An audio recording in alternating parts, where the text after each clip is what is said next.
عدت میں نکاح کیس کے حوالے سے فیصلہ افضل مجوکا صاحب کی طرف سے جج ہیں اسلام آباد کے محفوظ کیا گیا تھا. کہا گیا تھا کہ آج یعنی 27 جون کو 3 بجے یہ فیصلہ سنایا جائے گا. اس کے مطابق تھوڑی دیر بعد فیصلہ آ سکتا ہے.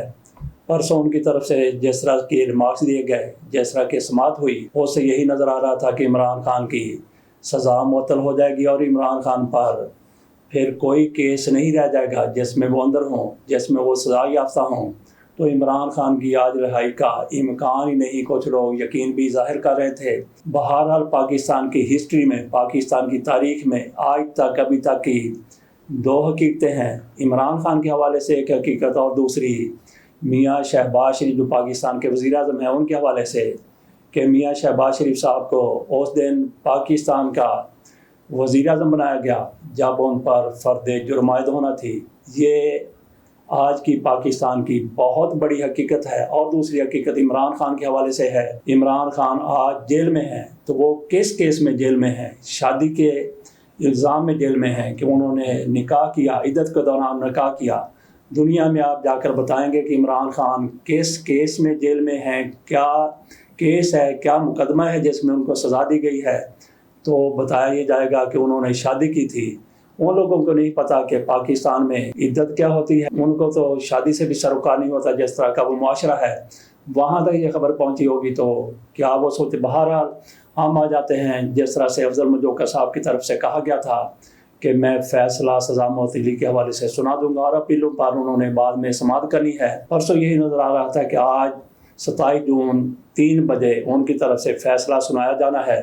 تو ان کی گزشتہ رات کیسی گزری ہوگی اس پر بھی توجہ سے تھوڑا سا سوچنے کی ضرورت ہے، کیونکہ جیسے ہی ایسے فیصلے سامنے آنے لگتے ہیں تو اس سے ایک روز قبل کی رات کی بہت زیادہ اہمیت ہو جاتی ہے. پرسوں تک یہی کہا جا رہا تھا کہ عمران خان کی بریت، عمران خان کی سزا معطلی یقینی ہے، عمران خان آج رہا ہو کے گھر چلے جائیں گے. اب تک بھی یہی صورتحال ہے، لیکن جب تک فیصلہ سامنے نہیں آ جاتا حتمی طور پر کچھ بھی نہیں کہا جا سکتا.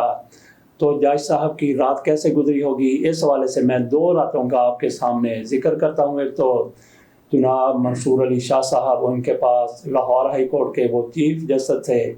انڈیا کی فلموں کے حوالے سے ان کے ہاں ایک کیس آیا. اس پر انہوں نے کہا کہ یہ کیسے ممکن ہے کہ بھارت کی، پاکستان کے دشمن کی پاکستان میں فلمیں چلیں تو کیوں کر چلیں، وہ دبئی کے راستے سے آئیں یا کہیں سے بھی آئیں، نہیں چلنی چاہیے. وہ ریمارک دے رہے تھے، شاید وہ فیصلہ محفوظ کرنا چاہتے تھے کہ پاکستان فلم ایسوسی ایشن کے جو بڑے بڑے لوگ ہیں ان کے وکلاء کی طرف سے کہا گیا کہ جناب ایک رات کی ہمیں مہلت دے دی جائے، ہمارے پاس کچھ اور شواہد بھی ہیں. تو جناب منصور علی شاہ صاحب کی طرف سے کمال مہربانی کرتے ہوئے ایک رات کی، ایک دن کی مہلت دے دی گئی.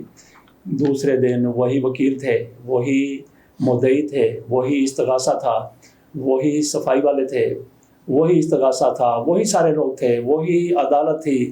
منصور علی شاہ صاحب کی طرف سے کہا گیا، ایک روز قبل کہہ رہے تھے کہ اگر آپ نے انڈیا کی فلمیں پاکستان میں لانی ہیں تو پاکستان کی فلم انڈسٹری کو آپ نے تباہ کرنا ہے، پاکستانی فلمیں کیوں نہیں یہاں پہ چل سکتی. لیکن اگلے دن رات گزری، بڑی خوشگوار رات گزری.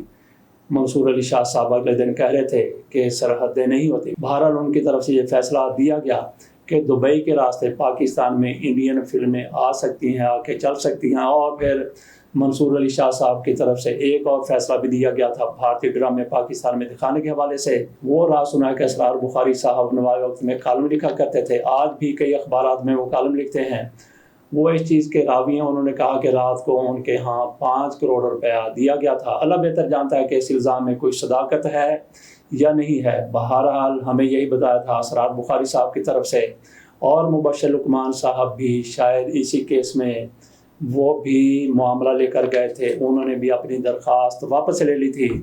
تو وہ رات منصور علی شاہ صاحب کے لیے کتنی سہانی ہوگی. اور اسی طرح سے قاسم شاہ صاحب لاہور ہائی کورٹ کے چیف جسٹس تھے. انہوں نے کہا کہ بریگیڈیئر کو کل میرے سامنے کیپ میں نہ لانا، ان کو یونیفارم میں نہ لانا، اور کہ ان سر پر کیپ نہ ہو، یونیفارم نہ پہنی ہو، کیونکہ جیسے ہی وہ میرے سامنے آئیں گے میں نے ان کو سیدھا جیل بھجوانا ہے. یہ قاسم علی شاہ صاحب کی chief justice Lahore high court, انہوں نے طلب کر رکھا تھا ڈیفینس ہاؤسنگ سوسائٹی DHA کے ہیڈ کو بریگیڈیئر صاحب کو ان کی رات کیسے گزری. اگلا دن شروع ہوا, وہی عدالت تھی, وہی وکیل تھے.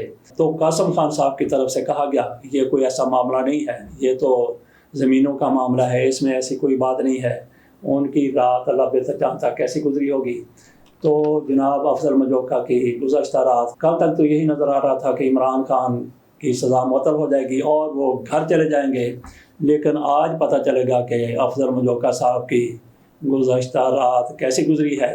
تو ویسے عمران خان کی رہائی کے امکانات تو شہباز شریف کے اقدام سے جو کچھ انہوں نے کل قومی اسمبلی میں کیا اس سے نظر آ رہے تھے کہ عمران خان کی رہائی واقعی ہو جائے, کیونکہ جب بارش آتی ہے تو اس سے پہلے ہوائیں چلنا اور بادل آنا شروع ہو جاتے ہیں, جیسے اندازہ ہو جاتا ہے کہ بارش آنے والی ہے. اسی طرح سے عمران خان کی رہائی کا امکان بھی شہباز شریف کی طرف سے جو کچھ قومی اسمبلی میں کیا گیا, جس طرح کا ان کا ایکشن تھا, جس طرح کا انہوں نے زبان استعمال کی, جس طرح سے وہ لوگوں سے ملے, انہوں نے کہا کہ ہم مذاکرات کرنا چاہتے ہیں. انہوں نے یہ بھی کہا کہ عمران خان کو اگر جیل میں کوئی مشکلات ہیں تو ہم بیٹھ کر بات کرنے کے لیے تیار ہیں, عمران خان کو سہولیات دینے کے لیے تیار ہیں. یہ میاں شہباز شریف صاحب کہہ رہے. دوسرے لفظوں میں انہوں نے یہ بھی اقرار کر لیا, اعتراف کر لیا کہ 9 مئی سارا ڈرامہ تھا. اگر شہباز شریف کی آج کی بات پر جائے, اگر انہوں نے منافقت نہیں کی تو پھر 9 مئی کا ڈرامہ شہباز شریف صاحب اس کا اعتراف کریں, کیونکہ کل تک وہ کہہ رہے تھے عمران خان مکروہ چہرہ ہے, عمران خان کو ان لوگوں کو کسی طور معاف نہیں کیا جا سکتا, 9 مئی کو نہیں بلایا جا سکتا. اگر 9 مئی کو ہم نے فراموش کر دیا تو پاکستان میں تباہی ہوگی, پاکستان میں قیامت ہوگی. یہ بھی اور مسلم لیگ نون والے باقی لیڈر بھی ایسی باتیں کیا کرتے تھے. تو شہباز شریف کی طرف سے کل مذاکرات کی بات کی گئی, عمران خان کی رہائی کی, عمران خان کو جیل میں سہولتیں دینے کے حوالے سے بات کی گئی. وہ اسد کیسر کے پاس بھی گئے, عمر ایوب کے پاس بھی گئے. شہباز شریف صاحب ان کے ساتھ ہاتھ ملاتے ہوئے سلام علیکم لیتے ہوئے نظر آئے. تو اس سے بھی امکان پیدا ہوا ہے کہ عمران خان کی آج سزا معطل ہو سکتی ہے اور عمران خان کی رہائی ممکن ہے. باقی جو لوگ چاہتے تھے کہ عمران خان جیل میں بدستور رہیں, مسلسل رہیں, ان کی طرف سے نیا مقدمہ سامنے نہیں لایا گیا. حالانکہ رانا ثناء اللہ کی طرف سے یہ کہا گیا ہے کہ کوئی اور ادھر ادھر سے مقدمہ پکڑ کے عمران خان کو باہر نہیں آنے دیا جائے گا. تو قاضی فیصل صاحب جو بڑے بڑے نوٹس لیتے ہیں, تو کیا قاضی فیصل صاحب کو یہ بات نظر نہیں آئی کہ عمران خان کو بدستور جیل میں رکھنے کے لیے ان پر کوئی اور مقدمہ گھڑا جا سکتا ہے, اور مقدمہ کوئی کھڑا کیا جا سکتا ہے. قاضی فیصل صاحب کی نظریں دو حوالوں سے بند ہیں. ایک تو اس حوالے سے جو رانا ثناء اللہ کی طرف سے کہا گیا, اور آحسن اقبال کہتے ہیں کہ اگر پاکستان نے ترقی کرنی ہے تو عمران خان کو مزید 5 سال جیل میں رکھنا ہوگا. اس پر بھی قاضی فیصل صاحب کی نظریں بالکل بند ہیں, جھکی ہوئی ہیں. اور قاضی فیصل صاحب کو یہ بھی نظر نہیں آ رہا کہ پشاور میں خیبر پختونخوا اسمبلی میں ابھی تک سینٹ کے انتخابات نہیں ہوئے. کیوں نہیں ہوئے؟ کیا جناب قاضی فیصل صاحب یہ چاہتے ہیں کہ وہاں پہ خصوصی نشستوں کا فیصلہ مسلم لیگ نون کے حق میں, مولانا فضل الرحمان کے حق میں, پیپلز پارٹی کے حق میں کر دیا جائے, تو اس کے بعد پھر جب یقین ہو جائے کہ مسلم لیگ نون کو اتنی خصوصی نشستیں مل جائیں گی, پیپلز پارٹی کو مل جائیں گی, مولانا فضل الرحمان کو مل جائیں گی, پیپلز پارٹی کا تو ویسے خیبر پختونخوا میں وجود ہی نہیں ہے, تو کیا قاضی فیصل صاحب اس وقت سینٹ کے انتخابات کروانے کا کہیں گے جب ان کو یقین ہو جائے گا کہ تحریک انصاف اب یہاں سے اس طرح سے نہیں جیتے گی, بندر بانڈ میں ان کو بھی حصہ مل جائے. بہرحال ہم بات کر رہے تھے میاں شہباز شریف کی. کیا میاں شہباز شریف نے یہ جو سارا کچھ سلام علیکم لی ہے, ان کے ساتھ وہ خوش گپیاں کرتے ہوئے نظر آنے کی کوشش کر رہے تھے, عمران خان کے حق میں بات کر رہے تھے, کیا وہ اندر سے بات کر رہے تھے, ان کو کوئی اشارہ کیا گیا ہے, یا پھر وہ منافقت سے کام لے رہے ہیں؟ آج تھوڑی دیر کے بعد یہ سارا منظرنامہ ہمارے سامنے آ جائے گا. فیصل واوڈا کی طرف سے کہا گیا تھا کہ سر کٹ سکتا ہے لیکن معافی نہیں مانگوں گا. ان ججوں کی پگڑیوں کے ساتھ فٹ بال کھیلا جائے گا. آج وہ جھک گئے ہیں, انہوں نے لکیریں ناک سے نکال دی ہیں عطر من اللہ صاحب کے سامنے اور بابر ستار صاحب کے سامنے. تو ان کو کس نے مجبور کیا ہے معافی مانگنے پر؟ کیا جناب قاضی فیصل صاحب وہ چاہتے تھے کہ فیصل واوڈا معافی مانگ لیں؟ فیصل واوڈا معافی مانگنے کے لیے تیار نہیں تھے, تو کیا قاضی فیصل صاحب کی طرف سے ریکویسٹ کی گئی تھی؟ قاضی فیصل صاحب اس معاملے میں ان کو چھوڑنا چاہتے ہیں, لیکن ان کے سامنے معافی نامہ ہوتا تو تبھی چھوڑ سکتے تھے. اور یہ بھی حجت تمام کر دی ہے فیصل واوڈا کی طرف سے. کہاں گئی اس کی جرت, کہاں گیا اس کا نعرے بازی کہ میں موت سے نہیں ڈرتا, مجھے لگا دیں پھانسی. تو پھر پھانسی تو کیا لگنی تھی، 1 مہینے کی سزا ہونی تھی یا معطلی کی سزا ہونی تھی. تو بھاگے گئے قاضی فیصل صاحب جو پہلے ہی درخواست کر رہے تھے ان کے چرنوں میں جا کر بیٹھ گئے. اور قاضی فیصل صاحب نے بھی یہ معاملہ اسی لیے ٹیک اپ کیا تھا کہ کسی اور عدالت میں چلا گیا، اسلام آباد ہائی کورٹ میں چلا گیا تو ان کو سزا ہو سکتی ہے.